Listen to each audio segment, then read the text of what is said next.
Kelly, a 65-year-old retiree, was quietly enjoying her life after retirement. She spent her days volunteering at a local children's facility. Interacting with the children naturally reminded her of her own grandson, Noah. Noah was 5 years old and meant the world to Kelly, but their relationship wasn't very deep.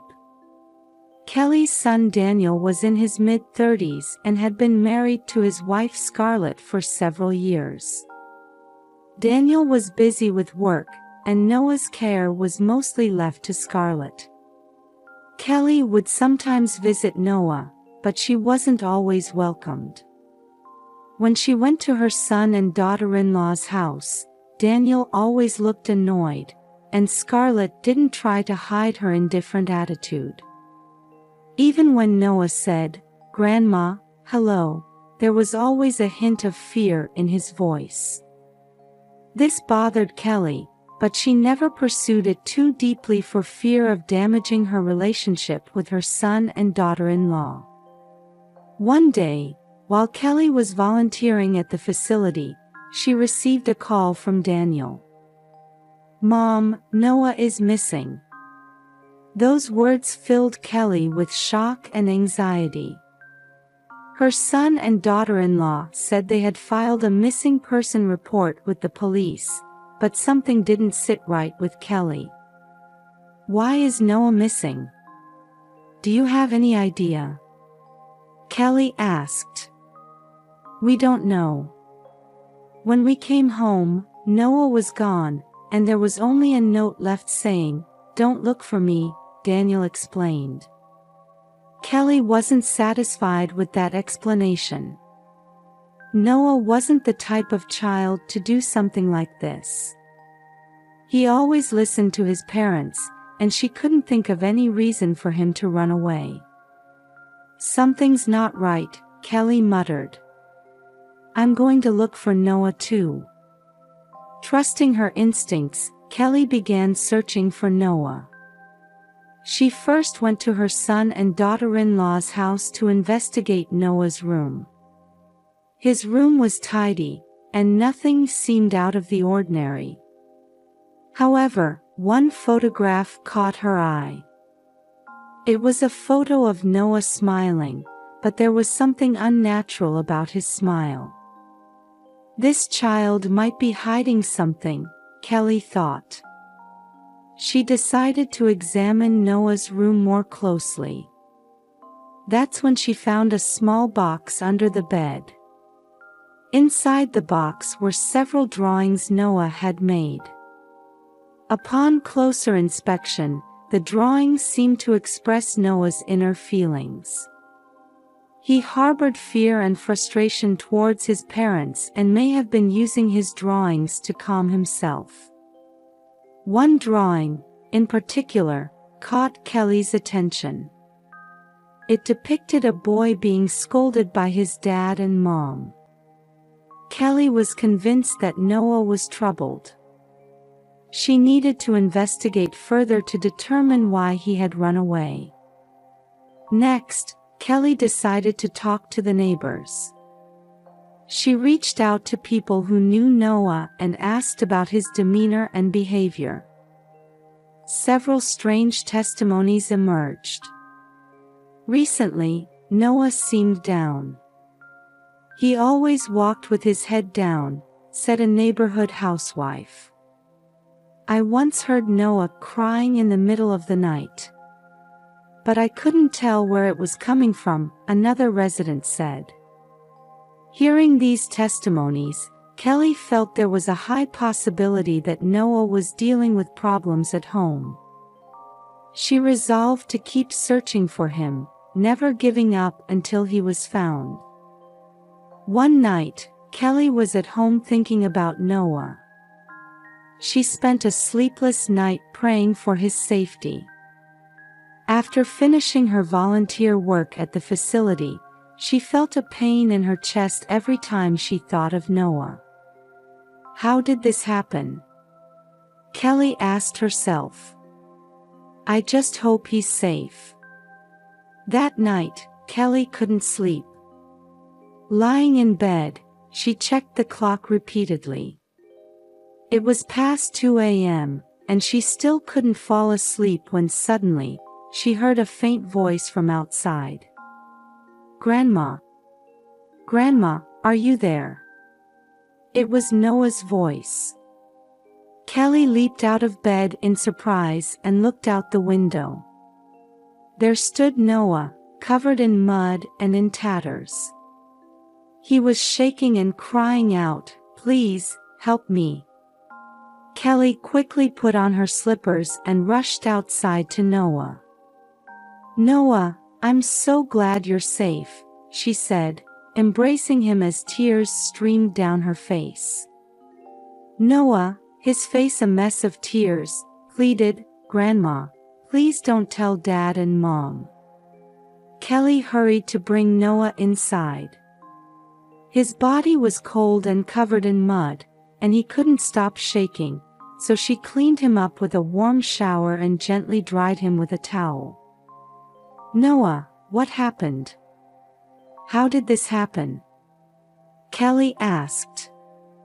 Noah was silent for a while but eventually began to speak in bits and pieces. "A week ago, Dad and Mom took me to the mountains. There, they told me, 'We don't need you anymore,' and abandoned me."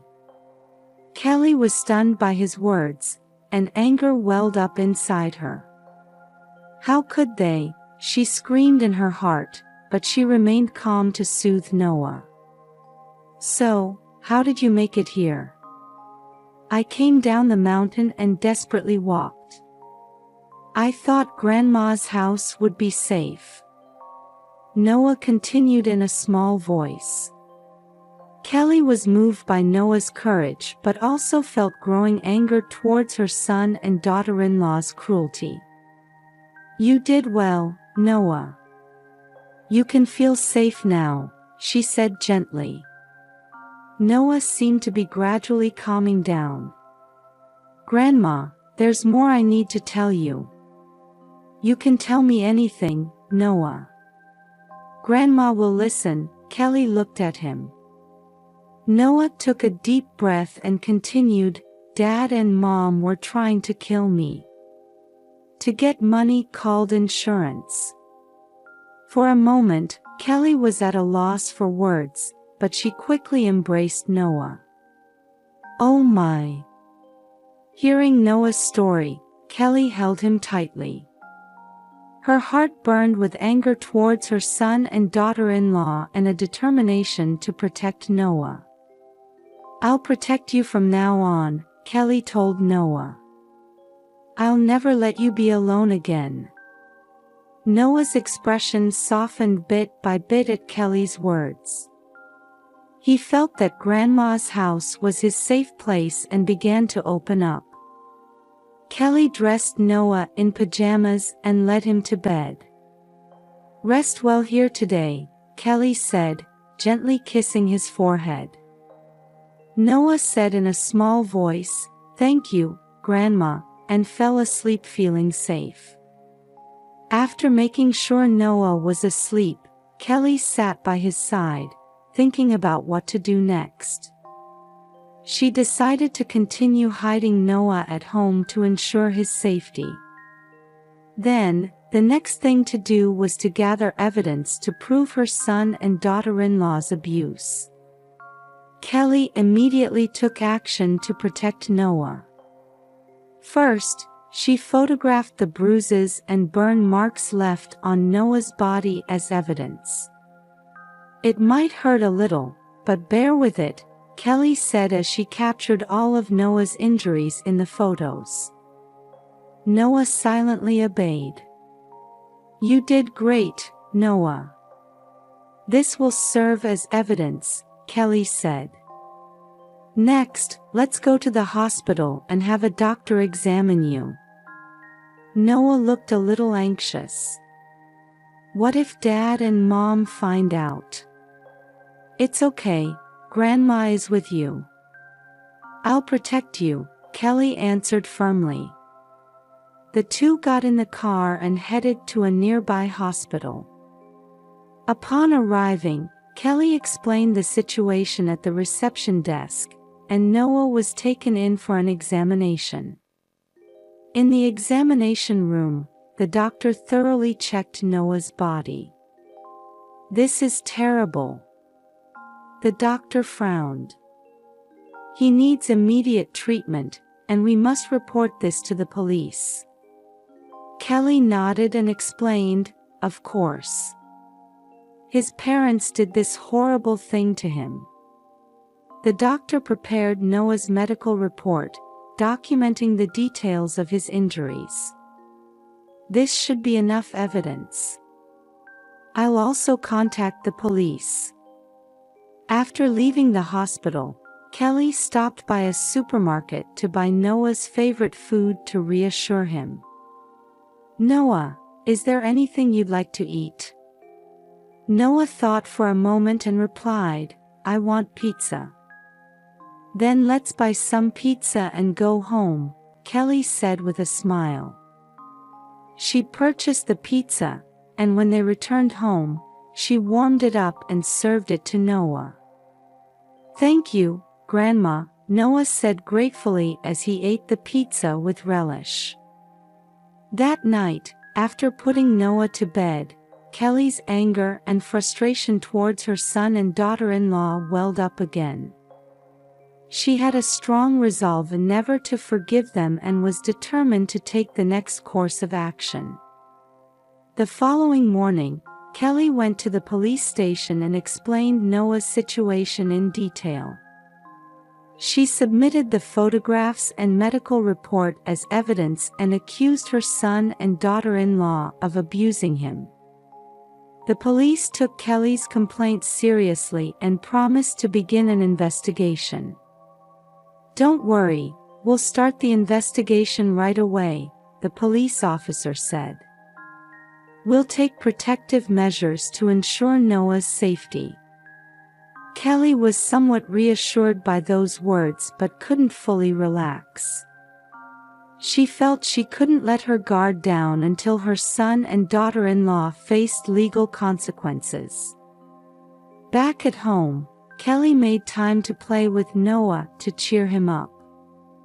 She read his favorite picture books and played games with him, trying to help Noah regain his smile, even if just a little. "Grandma, thank you. I feel safe when I'm at your house," Noah said with a smile. "That's wonderful, Noah. Grandma is happy to have you here too," Kelly replied. Kelly made a point of respecting Noah's feelings and always being there for him so that he could feel at ease. She renewed her determination to protect him and began to devise a plan to punish her son and daughter-in-law. First, Kelly decided to gather more testimonies from the neighbors. She conducted interviews to collect as much evidence as possible of Noah's abuse. One neighbor testified, "I heard Noah crying recently. But it quickly became quiet, so I thought it was strange." Another neighbor said, "I heard Noah screaming in the middle of the night, but after that, I didn't see him around." Kelly took notes of these testimonies and recorded them with a voice recorder. "Thank you very much. This testimony is extremely important." Kelly expressed her gratitude and rushed off to gather more evidence.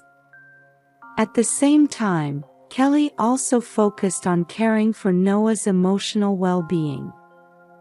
She made efforts in their daily life to ensure he could spend his days feeling at ease and experience even a little happiness. Noah gradually opened up and deepened his bond with Kelly. One night, Kelly was reading a picture book with Noah. He sat on her lap, happily turning the pages of the book. "Grandma, I love this book," Noah smiled. "That's wonderful, Noah. Grandma loves this time too," Kelly replied. After Noah fell asleep, Kelly quietly peeked into his room and gazed at his peaceful sleeping face. "I will absolutely protect you," Kelly vowed in her heart. On another day, Noah said to Kelly, "Grandma, I had a dream. I was playing with you in a big park." Kelly smiled and replied, "That's a beautiful dream, Noah. Shall we go to a real park together next time?" "Yes, I want to go." Noah's eyes sparkled. Kelly and Noah supported each other as they built a new life together. One day, after sending Noah off to school, Kelly received a call from the police. "The investigation into your son and daughter-in-law has progressed. We plan to make arrests soon." While relieved by the report, Kelly felt she couldn't let her guard down until her son and daughter-in-law faced legal consequences. The next day, Kelly went to her son and daughter-in-law's house with the police. She had the police wait outside while she went in to talk to her son and daughter-in-law first. When she knocked on the door, her son Daniel answered. "What do you want, Mom?" Daniel said coldly. "Daniel, I need to talk to you." "Please let me in," Kelly said with a firm attitude. Daniel opened the door, displeased. "Fine. Make it quick." Kelly entered the house and faced Daniel and Scarlett in the living room. Scarlett had her arms crossed, staring at Kelly with an unpleasant expression. "What did you come here for?" Scarlett asked sullenly. "I'm here to talk about Noah." "I know everything you've done to him," Kelly said calmly. For a moment, Scarlett looked surprised, but her expression quickly turned into a sneer. "What are you talking about? Do you have any proof?" "Of course I do. Noah's testimony, the neighbors' testimonies, and photos and a medical report of the injuries on his body." "I have it all," Kelly replied resolutely. Daniel showed signs of panic and blurted out, "That kind of evidence can be dealt with in any way." Scarlett concurred, "That's right.